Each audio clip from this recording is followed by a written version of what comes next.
Electrochemical cell की दूसरी type है गैल्वानिक सेल और वोल्टेक सेल। गैल्वानिक सेल के अंदर केमिकल एनर्जी को इलेक्ट्रिकल एनर्जी में कन्वर्ट किया जाता है। केमिकल एनर्जी को इलेक्ट्रिकल एनर्जी में कन्वर्ट किया जाता है,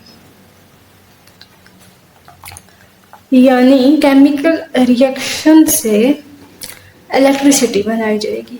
केमिकल रिएक्शन से इलेक्ट्रिसिटी बनाई जाएगी। अब इस गैल्वानिक सेल को बनाने का आइडिया कहाँ से मिला? उसके बैकग्राउंड में एक छोटा सा एक्सपेरिमेंट किया गया था और इस एक्सपेरिमेंट से कुछ ऑब्जर्वेशंस ड्रा की गई थी। तो वो एक्सपेरिमेंट हम देख लेते हैं।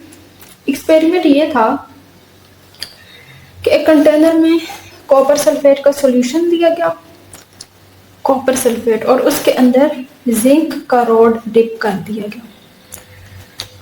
तो जब ऐसा किया गया तो आहिस्ता आहिस्ता क्या हुआ, जिंक का रॉड जो है कॉपर सल्फेट के अंदर घुलना शुरू हो गया। और कॉपर सल्फेट का रंग होता है ब्लू, कॉपर सल्फेट का कलर होता है ब्लू। कॉपर सल्फेट का एक्वस सॉल्यूशन मिला गया तो आहिस्ता आहिस्ता इसका ब्लू कलर खत्म होना शुरू हो गया। यानी क्या क्या ऑब्जर्वेशन हुई इस एक्सपेरिमेंट के नतीजे में? हमने क्या ऑब्जर्व किया कि जिंक रोड जो है वो मेल्ट होना शुरू होगा। Zinc road melts. और दूसरी क्या ऑब्जर्वेशन थी कि colour of copper sulphate vanishes, Aahista Aahista खत्म होना शुरू हो गया। और तीसरा हमने ऑब्जर्व किया कि temperature of solution increases. Temperature of solution increase, यानी इसके अंदर कोई रिएक्शन हो रहा है जिसके नतीजे में टेम्परेचर जो है वो इंक्रीज कर गया। तो टेम्परेचर इंक्रीज करने का मतलब है कि इलेक्ट्रिकल एनर्जी प्रोड्यूस हो रही है, और वो रिएक्शन कौन सा हो रहा है जिसके नतीजे में इलेक्ट्रिकल एनर्जी प्रोड्यूस हो रही है। तो वो रिएक्शन कुछ इस तरह से हो रहा है कि जिंक अपना इलेक्ट्रॉन लॉस करता जा रहा है।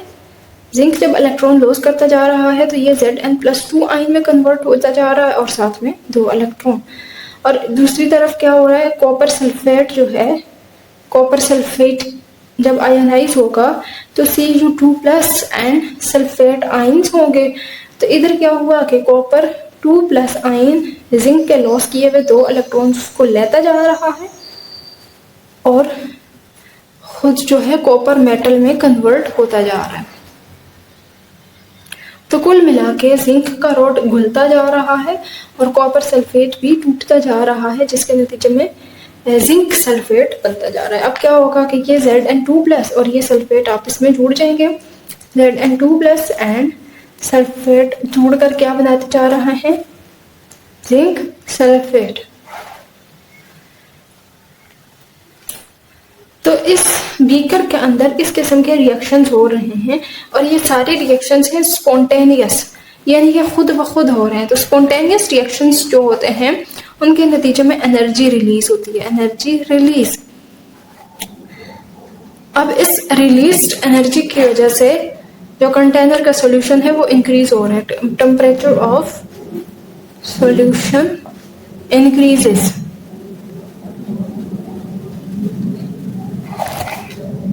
अब इस एक्सपेरिमेंट के बाद गैल्वानिक सेल बनाने का आइडिया आया, वो इसलिए कि क्यों ना ये जो एनर्जी इस रिएक्शन के दौरान रिलीज हो रही है इसको हम कैप्चर कर लें और इसको अपने फायदे के लिए इस्तेमाल करें। क्योंकि ये वाला जो सेटअप है इसमें एनर्जी तो बन रही है लेकिन उसका कोई फायदा नहीं हो रहा, उसको हम इस्तेमाल नहीं कर सकते।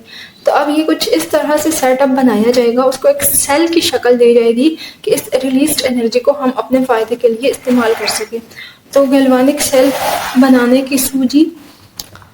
तो गैल्वानिक सेल का बेसिक सेटअप हम देख लेते हैं। गैल्वानिक सेल जो है बुनियादी तौर पर 2 हाफ सेल्स पर मुश्तमिल होते हैं, एक हाफ सेल ये और एक हाफ सेल ये।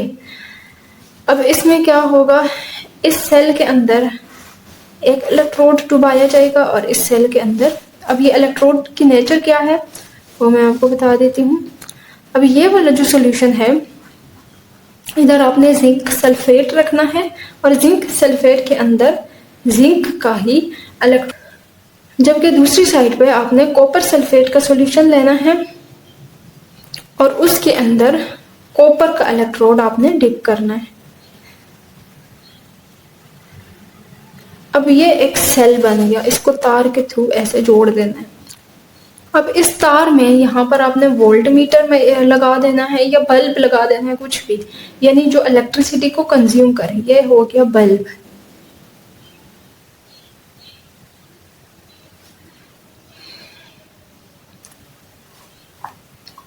अब होगा क्या, जिंक की इलेक्ट्रॉन लॉस करने की सलाहियत ज्यादा है, यानी जिंक यहाँ पर इस इलेक्ट्रोड के ऊपर जीरो ऑक्सीडेशन स्टेट में है, तो जिंक इलेक्ट्रॉन को लॉस करना चाहता है, इलेक्ट्रॉन को रिलीज करना चाहता है। तो जिंक 0 से +2 ऑक्सीडेशन स्टेट में आएगा और साथ में 2 इलेक्ट्रॉन जो है वो रिलीज कर देगा, यानी जिंक यहाँ से 0 ऑक्सीडेशन स्टेट में है, 2 इलेक्ट्रॉन छोड़कर Zn+2 की स्टेट में जाता जा रहा है सॉल्यूशन के अंदर। और ये 2 इलेक्ट्रॉन जो है, और ये जो 2 इलेक्ट्रॉन हैं जिंक ने जो रिलीज किए हैं, ये इस तार के थ्रू आते जा रहे हैं इस दूसरे हाफ सेल की तरफ। अब ये जो 2 इलेक्ट्रॉन इधर आएंगे तो कॉपर जो है इसकी इलेक्ट्रॉन को गेन करने की सलाहियत होती है, इसको इलेक्ट्रॉन जरूरत होते हैं। तो कॉपर एक तो इस इलेक्ट्रोड के ऊपर है, यानी ये कॉपर का बना हुआ है इलेक्ट्रोड है, और साथ ही साथ इस सॉल्यूशन के अंदर भी कॉपर सल्फेट है, यानी कॉपर 2+ स्टेट में है और साथ में सल्फेट।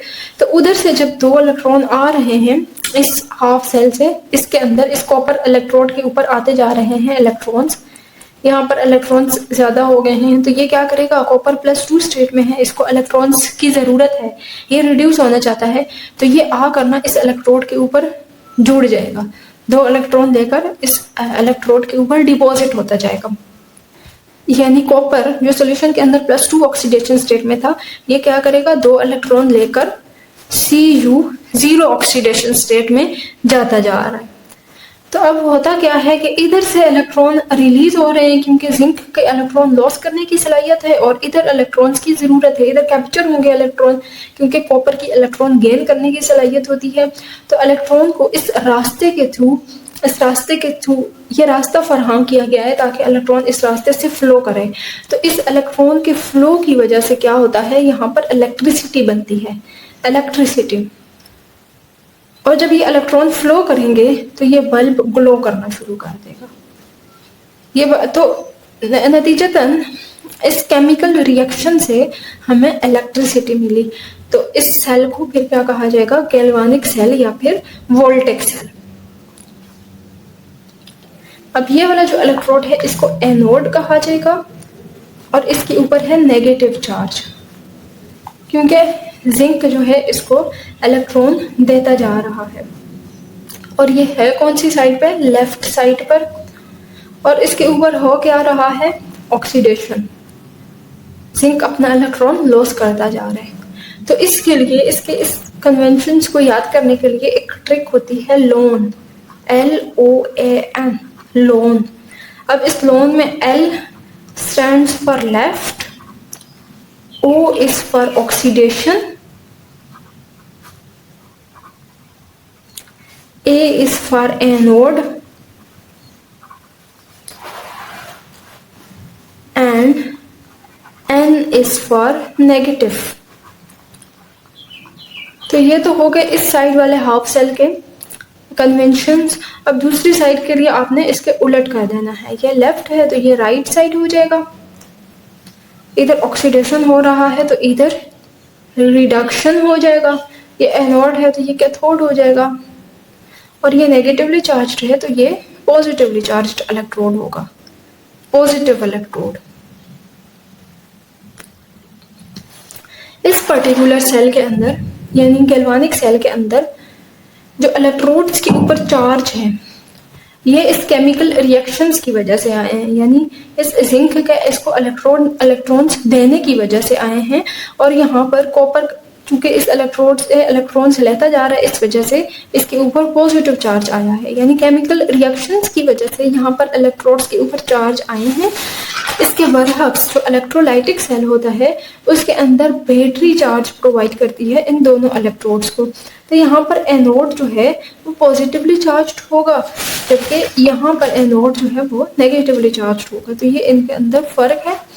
इस फर्क को याद करने के लिए ये ट्रिक बहुत कारआमद रहती है कि इसका ये वाला जो इलेक्ट्रोड है, ये वाली जो साइड है, इसको आपने लोन से याद कर लेना है, LOAN, एंड इसकी जो लेफ्ट वाली साइड है इसको आपने पल्लाव से याद कर लेना है। P for positive, L for left, A for anode and O for oxidation. और इसका loan L for left, O for oxidation, A for anode and N for negative.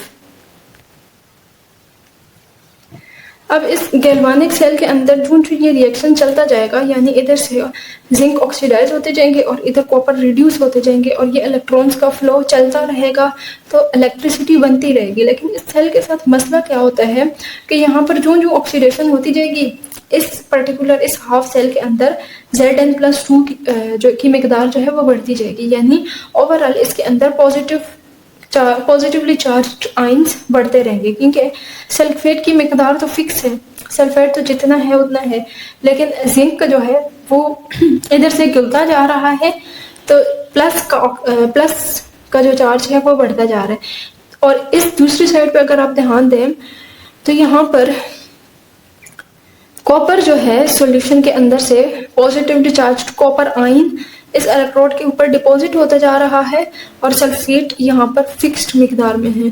तो कॉपर यानी पॉजिटिव चार्ज यहाँ से खत्म होता जा रहा है और नेगेटिव चार्ज तो फिक्स मिकदार में रहेगा ही, यानी ओवरऑल यहाँ पर नेगेटिव चार्ज बढ़ता जा रहा है। इस सेल के अंदर पॉजिटिव चार्ज बढ़ता जा रहा है और इस सेल के अंदर नेगेटिवली चार्ज्ड आयन यानी सल्फेट्स बढ़ते जा रहे हैं। तो उसके नतीजे में क्या होगा, यहाँ पर जब पॉजिटिव चार्ज है तो वो इस इलेक्ट्रोड के ऊपर मौजूद जो इलेक्ट्रॉन्स हैं उनको जाने नहीं देगा, उनको अपनी तरफ अट्रैक्ट करेगा।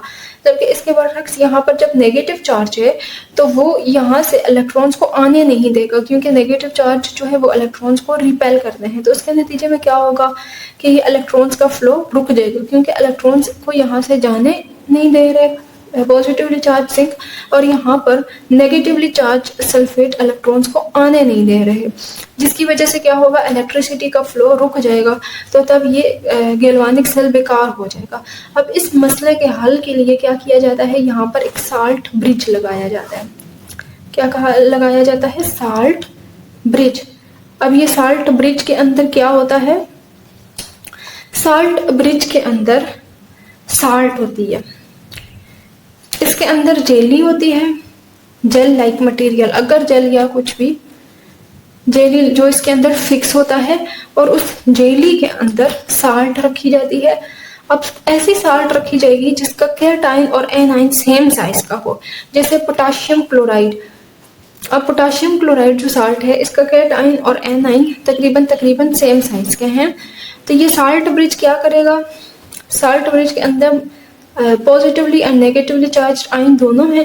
तो ये इस इलेक्ट्रोड में यानी लेफ्ट इलेक्ट्रोड में ये नेगेटिव चार्ज को छोड़ता जाएगा, इस इलेक्ट्रोड में साल्ट ब्रिज के अंदर से क्लोरीन आते जाएंगे जो कि पॉजिटिवली चार्ज जिंक को न्यूट्रलाइज करते जाएंगे, जबकि इस साइड पे इस हाफ सेल के अंदर पॉजिटिव चार्ज आता जाएगा साल्ट ब्रिज का पोटाशियम। इस साइड पे पोटाशियम आता जाएगा और इस साइड पे क्लोरीन आता जाएगा। तो यहाँ पर पोटाशियम जो है नेगेटिवली चार्ज सल्फेट को न्यूट्रलाइज करता जाएगा और यहाँ पर क्लोराइड जो है वो पॉजिटिवली चार्ज जिंक को न्यूट्रलाइज करता जाएगा, जिसकी वजह से इस गैल्वानिक सेल का लाइफ टाइम बढ़ जाएगा और ये इलेक्ट्रिसिटी प्रोवाइड करता रहेगा जब तक कि इस साल्ट ब्रिज के अंदर आयंस खत्म नहीं होते। अगर ये आयंस खत्म हो गए तो फिर इसको चेंज कर लिया जाएगा। तो इस साल्ट ब्रिज का यहाँ पर काम वह मेंटेन करता है इलेक्ट्रोन्यूट्रलिटी। तो ये था गैल्वानिक सेल का फुल मैकेनिज्म। उम्मीद है आप लोगों को समझ में आया होगा।